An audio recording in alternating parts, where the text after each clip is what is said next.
ذاك العظيم في علا من أبدع الكون سوى الله الله الله الله الله الله. میں گزارش کرتا ہوں جماعت ثالثہ سے فردوس فاطمہ تشریف لائیں اور اردو میں اپنا خطاب پیش فرمائیں. یہ میلاد مصطفیٰ کانفرنس ہے. کوشش کریں کہ ہماری زبان پر درود و سلام بھی جاری رہے اور ہم اس محبت بھرے اور روحانیت بھرے ماحول میں درود و سلام کی ڈالیاں بھی پیش کرتے رہیں اور ساتھ میں ان تقریر اور ان نعتوں کو بھی سماعت کرتے رہیں. السلام علیکم ورحمۃ اللہ تعالی وبرکاتہ.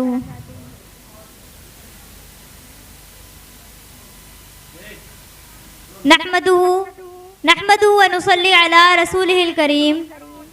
اما بعد فاعوذ باللہ من الشیطان الرجیم. بسم اللہ الرحمن الرحیم.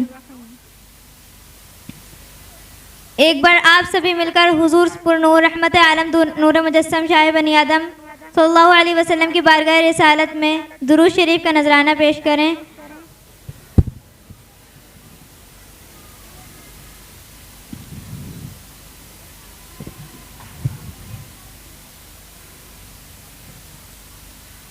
ہاتھ کٹتے رہے پر مشعلے تابندہ رہیں، ہاتھ کٹتے رہے پر مشعلے تابندہ رہیں، رسم جو تم سے چلی باعث تقلید بنی. شب کے صفاق خداؤں کو خبر ہو کہ نہ ہو، شب کے صفاق خداؤں کو خبر ہو کہ نہ ہو، جو کہ قتل ہوئی شعلہ خورشید بنی. معزز سامعین، مدارس کی تاریخ کا آغاز اس دن سے ہو گیا تھا جس دن رب کائنات نے وعلم الآدم الاسماء کلہا کے ساتھ سب سے پہلے مدرسے کا افتتاح عرش معلیٰ پر کیا. پھر انسان زمین پر آیا تو مدرسہ ساتھ لے کر آیا. وقت گزرتا گیا، درس و مدرسہ قائم رہا، حتیٰ کہ وادی مکہ کی قصر نبوت کی تکمیل کا وقت آ گیا. مدرسہ عروج پر پہنچ گیا. کائنات کے سردار کو سب سے پہلا سبق غار حرا میں پڑھایا گیا. آپ باہر تشریف لائے تو انما بعثت معلما کا اعلان عام فرما دیا. جب وادی بطحا میں پہنچے تو سب سے پہلے دین ادارے صفہ کا آغاز کیا. صحابہ کا مبارک دور آ گیا جسے مدارس کا سنہرا دور کہا جاتا ہے. ہر طرف مدارس ہی مدارس قائم ہو گئے. کہیں جامعہ عبداللہ بن عباس، کہیں جامعہ عبداللہ بن عمر، کہیں جامعہ زید بن ثابت، کہیں جامعہ ابی بن کعب.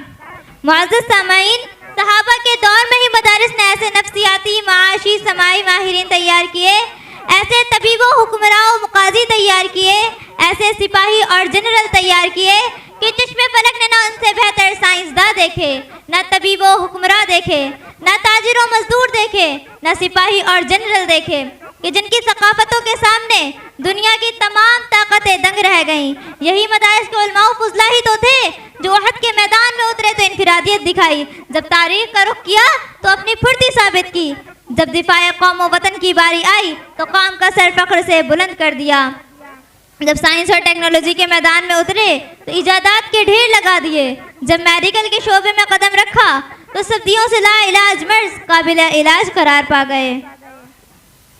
معزز سامعین، میں مدارس کا انکار کرنے والوں سے کہوں گی، برے صغیر کی اس دھرتی پر اپنی چشم بصیرت کو برائے کار لا کر غور کرو. اس دھرتی ناتواں پر علم و حکمت کے جواہر لٹانے والے مرد قلندر شاہ ولی اللہ محدث دہلوی کو تم کیوں بھول جاتے ہو؟ تم کیوں بھول جاتے ہو کفایت اللہ کافی کی قربانی کو؟ تم کیوں بھول جاتے ہو عنایت اللہ کاکوروی کو؟ تم کیوں بھول جاتے ہو انگریزوں کے خلاف جہاد کا سب سے پہلے فتویٰ دینے والے علامہ فضل حق خیر آبادی کو؟ یہ سب مدارس ہی کے تو سپوت تھے. وہ اور ہی ہوں گے کم ہمت جو ظلم و تشدد سہ نہ سکے، وہ اور ہی ہوں گے کم ہمت جو ظلم و تشدد سہ نہ سکے، شمشیر و سنا کے دھارے پر بات صداقت کہہ نہ سکے. یہ چشم فلک نے دیکھا ہے جو طاقت میں ہم سے بڑھ کر تھے، یہ چشم فلک نے دیکھا ہے جو طاقت میں ہم سے بڑھ کر تھے، توحید کا جب طوفان اٹھا مد مقابل رہ نہ سکے. معزز سامعین، آج بغض و عناد کے مارے سوال کرتے ہیں آخر مدارس نے دیا کیا ہے؟ میں جواب میں کہتی ہوں دینی مدارس نے انسان کو انسانیت کا مقام دیا ہے.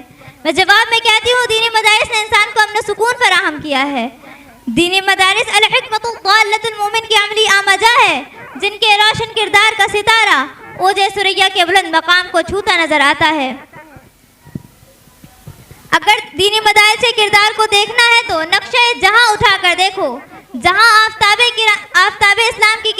پاش نظر آئے گی، وہاں دینی مدارس کا کردار پس پردہ کار فرما نظر آئے گا، جہاں باطل کا استحصال نظر آئے گا وہاں مدارس کا کردار نظر آئے گا، اور اغیار کے دلوں کو جھجوڑ کر کہے گا ہمارا خون بھی شامل ہے اس تزئینہ گلستاں میں، ہمارا خون بھی شامل ہے اس تزئینہ گلستاں میں، ہمیں بھی یاد کر لینا چمن میں جب بہار آئے، ہمیں بھی یاد کر لینا چمن میں جب بہار آئے۔ وما علینا الا البلاغ۔